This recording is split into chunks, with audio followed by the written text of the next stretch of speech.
whistleblower who has identified himself as a longtime Democratic staffer. It's not a Republican operative, a Democratic staffer who was working in Democratic offices at the time of the alleged leaking in 16-17. This staffer was interviewed by FBI agents on several occasions and told those agents that then Congressman Adam Schiff was the one who approved the leaks to the media. The myth of a fearless truth teller crumbles when Megyn Kelly takes aim, exposing Adam Schiff as the master of empty grandstanding and political theatre. Instead of delivering the bombshells he promised, his career became a parade of dramatic speeches and hollow accusations. Kelly dismantles his carefully crafted image piece by piece, revealing a legacy built not on statesmanship, but on obsession with cameras, sound bites, and the fleeting applause of Washington's echo chamber. Now, this staff member began talking to the FBI in 2017 because he said he considered the leaks to be, quote, unethical, illegal, and treasonous. This is a Democrat staffer who is saying to the FBI he had a holy shit moment when he heard Adam Schiff give the order. These documents that outline the FBI's interview, like the FBI doesn't tape its interviews. They go back and they report what they heard in their... Adam Schiff has built an entire career out of being the political world's self-appointed detective. Except, instead of solving crimes, he manufactures conspiracies, waves around empty promises, and pretends every vague hunch is a smoking gun. Megyn Kelly doesn't just expose him, she dismantles the Schiff persona layer by layer, showing how the man who branded himself as a truth teller has instead become one of the most shameless performers in Washington. Schiff is the embodiment of political theatre, dramatic, loud, and utterly hollow when the lights go out. Going to shock the world right now and defend Adam Schiff in response to the heat he's getting for the following clip. It is an existential threat, Senator, and also I have not seen it yet, but from what I've heard about former FBI Director Ray, someone in the audience behind comments on 60 Pam Minutes regarding China is videotaping Adam Schiff asleep. In our own country, infiltrating our water systems, our natural gas lines. I defend Adam Schiff because these confirmation here. Megyn points out how Schiff perfected the art of the serious face during television interviews, as if widening his eyes and lowering his voice could somehow substitute for facts. He promised Americans there was evidence of collusion so explosive it would change history. He teased blockbuster revelations, acted like he was sitting on the political equivalent of nuclear codes, and then delivered nothing. Time after time, Schiff's investigations turned out to be less Sherlock Holmes and more Scooby-Doo. And unlike the cartoon, there was no big reveal, just endless speculation that dissolved into thin air. Don't believe he's going to weaponize the DOJ to use it against his opponents. I believe that's what was done to him. Though, as we discussed with Alan Dershowitz and that now famous clip that went around where I said we need Steve Bannon, I'm not totally opposed to it. I'm going to be honest. Who would cry a tear if Adam Schiff actually got some sort of hassle thrown his way by the DOJ? Because Adam Schiff doesn't deal in truth, he deals in innuendo. His specialty isn't uncovering corruption, it's dragging out narratives just long enough to keep himself relevant. Megyn Kelly hammers this home by pointing out the obvious. If Schiff actually had evidence half as powerful as he claimed, it would have surfaced years ago. Instead, he stretched hearings, fed sound bites to networks, and made himself the hero of a story that never existed. He isn't a watchdog, he's a hype man for conspiracy theatre. Schiff stated the group would leak classified information which was derogatory to the President of the United States, Donald J. Trump. Schiff stated the information would be used to indict President Trump. The whistleblower stated this would be illegal. And upon hearing his concerns, unnamed members of the meeting reassured that they would not be caught leaking classified information. What makes Schiff such an easy target is how confidently he doubles down even after being proven wrong. Most politicians, when exposed, at least attempt damage control. Schiff, on the other hand, acts like the audience is too stupid to notice. Megyn Kelly roasts this arrogance mercilessly. She highlights how Schiff could stand in front of cameras, repeat claims that never materialized, and then pivot into acting like the real problem was people questioning him. It's the kind of brazen gaslighting you'd expect from a bad salesman insisting a lemon is a luxury car. Schiff didn't just bend the truth, he treated truth like a prop. President Biden pardoned Adam Schiff at the end of his term. But unlike the one he gave to Hunter, it was a limited pardon It was. And it only spoke to J6 and his work on the January 6th Select Committee. So it would not immunize him from any of the claims you and I are discussing right now, right? Megyn also zeroes in on the sheer hypocrisy Schiff carries around like a badge of honor. This is a man who claims to fight corruption, but had no problem manipulating the system when it benefited him. Whether it was leaking selective information to the press, pushing half-baked intelligence narratives, or grandstanding in hearings, Schiff's career has been less about serving the people and more about serving Adam Schiff. The guy treats the House floor like it's his audition for an HBO drama, always trying to land that dramatic line that makes the evening news.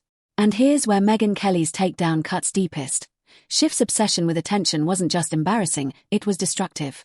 While he was busy selling himself as the savior of democracy, Congress was being dragged through endless partisan circuses that wasted years of legislative time. Megyn calls him out as the perfect example of a politician who prioritizes headlines over results. Because when you look at Schiff's actual accomplishments outside of his endless investigations, the record is barren. He's been in office for decades, yet ask his constituents what he's delivered for them and you'll hear crickets. His biggest achievement has been perfecting outrage theater. So walk us through what the 302 reports that the FBI wrote up after their interviews with this whistleblower say. Yeah, so let's give you a sense of who this person is. We don't know their name because the name is redacted, but we know their career. They're a career intelligence officer. So they started in the executive branch as an intelligence officer, and then they get detailed to the Democratic side of the House Intelligence Committee. Eventually, this person inherits as his boss, Adam Schiff, when Adam Schiff takes over as the Democrat minority ranking member on House Intelligence in 2016. And they're working for Adam Schiff. And somewhere in the beginning of the Russia collusion, false narrative building in America, he attends a meeting where Adam Schiff says, we're going to leak. The highlight of Schiff's career, if you can even call it that, was the impeachment drama. He milked those hearings for every ounce of camera time, speaking with a tone so sanctimonious it made him sound like a failed actor trying to deliver Shakespeare in a high school gym. Megyn Kelly roasts the performance for what it was. Scripted outrage designed not to reveal truth, but to make Schiff the face of resistance. At least according to the legal experts I've talked to, he's only immunized for what he did related from January 6 forward to 2021. So these things occurred in 17 and 18. You've got the mortgage issue, which is also based on our reporting, a story we broke last October on the counting two houses as his primary residence to get better mortgage deals. Those would fall outside of the pardon, according to the legal experts who've looked at it. And I suspect if those get to the case of criminality at some point, that there may be some legal challenges trying to test that pardon's law. And like every other show he's headlined, the finale was anticlimactic. Schiff didn't change history. He didn't uncover the conspiracy he promised. He just wasted months of America's time. Megyn points out that Schiff's problem isn't that he lies outright. It's that he hides behind words like a magician hides behind smoke. I mean, didn't we just have a whole criminal investigation of Donald Trump for having documents at Mar-a-Lago that might have classified information in them, and we just can't have that. We can't have classified information running around out there in the hands of people who aren't authorized. Meanwhile, this is the former president of the United States who can declassify everything. We were told that for 2 years straight, the past 2 years by Democrats. And now what you're saying is that one of the most vocal about that, Adam Schiff, had been at the helm of releasing classified information to... His defenders argue that Schiff is just, doing his job, that is standing up for democracy. But Megyn Kelly calls that excuse for what it is, nonsense. Standing up for democracy doesn't mean dragging the country through endless show trials that lead nowhere. It doesn't mean turning congressional hearings into self-promotional stunts. It doesn't mean crying wolf so many times that even when something serious happens, people roll their eyes. Megyn Kelly's roast also cuts into Schiff's constant projection. He warns about misinformation while pushing narratives that never materialize. He brands himself as a defender of truth while leaving a trail of half-truths, exaggerations, and outright fabrications. Schiff doesn't just bend the rules, he warps them until they're unrecognizable. And he does it all with that same smug, self-righteous expression, as if daring anyone to call him out. While this is only the unverified allegation of a single former staffer, the alleged conduct would involve criminal and unethical conduct of the highest order, if proven. Your reaction to this news? Well, it's in keeping with my opinion of Adam Schiff. I've been calling him McCarthyite ever since he started in on Trump. And as John pointed out, McCarthy, at least there had some communists in the government that he was talking about, although he was irresponsible. Adam Schiff repeatedly came out and said, I have seen documents that indict, that link Trump to Russia, but I can't reveal them to you now, but just you wait, I'm going to reveal them. And of course, we know they weren't there. We know there was nothing there. Now we have this information from the whistleblower, my favorite part of which is when the whistleblower says he objected to the illegality of At the core of Kelly's takedown is the undeniable fact that Adam Schiff is a fraud, not in the legal sense, but in the professional one. He's a man who packaged himself as a warrior for truth, but delivered nothing but theater. He turned serious matters into punchlines, overpromised results he couldn't deliver, and left the public more divided, more cynical, and more exhausted than ever. Schiff doesn't strengthen democracy. He cheapens it by turning it into reality television. And the final nail in his coffin, Schiff still doesn't get it. Even now, after years of failed predictions and theatrical flops, he continues to strut onto TV sets with the same misplaced confidence. But history won't. History has already written his legacy. Adam Schiff, the man who cried collusion, the man who turned hearings into a Broadway audition, the man who mistook political theater for leadership. Megyn Kelly doesn't just roast him, she annihilates him. She shows that Schiff isn't a watchdog of democracy, but a salesman of fear. He isn't a truth teller, but a truth bender. He isn't the hero he pretends to be, but the cautionary tale of what happens when politicians chase cameras instead of results.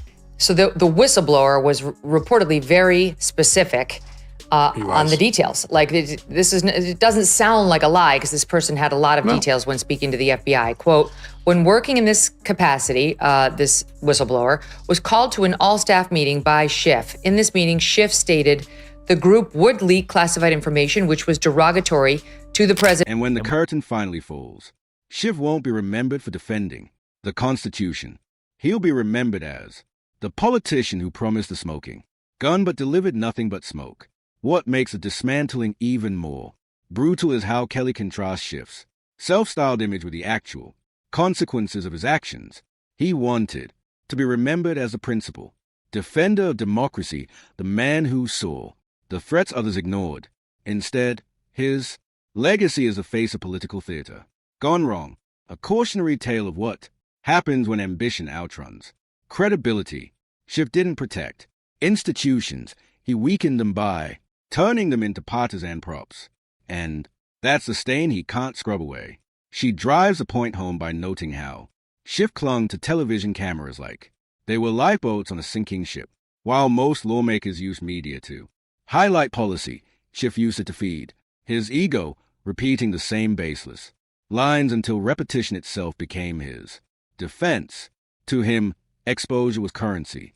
The problem was every appearance also exposed the holes in his story, and Kelly delights in pointing out that America eventually noticed. Now have whistleblower interview transcripts from the FBI. They're not exactly transcripts, they're FBI write-ups of the interviews that they conducted with a whistleblower who's a self-described Democrat working for the Democrats on the House Intelligence Committee, who worked for them, by the way, for 10 years, who says that he was there in 2017 when he heard Adam Schiff say, we are going to leak classified documents and intel to the media with the hopes of getting Donald Trump. And then comes the hypocrisy. Schiff built his career condemning others for dishonesty, yet his entire persona was anchored in exaggeration, selective leaks, and narratives designed to mislead. Kelly paints him as a politician who pointed one finger while three pointed back at him. He wasn't the truth teller. He was the salesman. And once the product failed, the salesman had nothing left. That's why his credibility today is worth about as much as a blockbuster membership card. The real destruction lands when Kelly zeroes in on the glaring disconnect between Schiff's inflated self-importance and his meager actual impact. Instead what he managed to do was something far less noble. He chipped away at public trust, fueled division, and left people more cynical about government than ever. Kelly frames him not as a guardian of truth, but as a cautionary tale, a man who proved that even the supposed watchdogs are chasing the same fame and relevance as the politicians they claim to hold accountable. Once exposed, the self-proclaimed crusader looks less like a hero and more like just another opportunist. Kelly doesn't just roast him, she buries him under the sheer weight of his own record, and it's not a flattering obituary. Schiff craved the legacy of a respected statesman, but what he leaves behind is something closer to internet parody. He is not the architect of grand policy or the defender of democracy he imagined. He is a meme, a punchline, the man who built a career on dramatic declarations that collapsed under scrutiny. Kelly drags that record into the light, showing how his greatest contribution wasn't progress or reform, but an endless string of empty promises. Once exposed, the cracks in his carefully polished persona become impossible to ignore, and the myth of Adam Schiff as a serious political figure dissolves.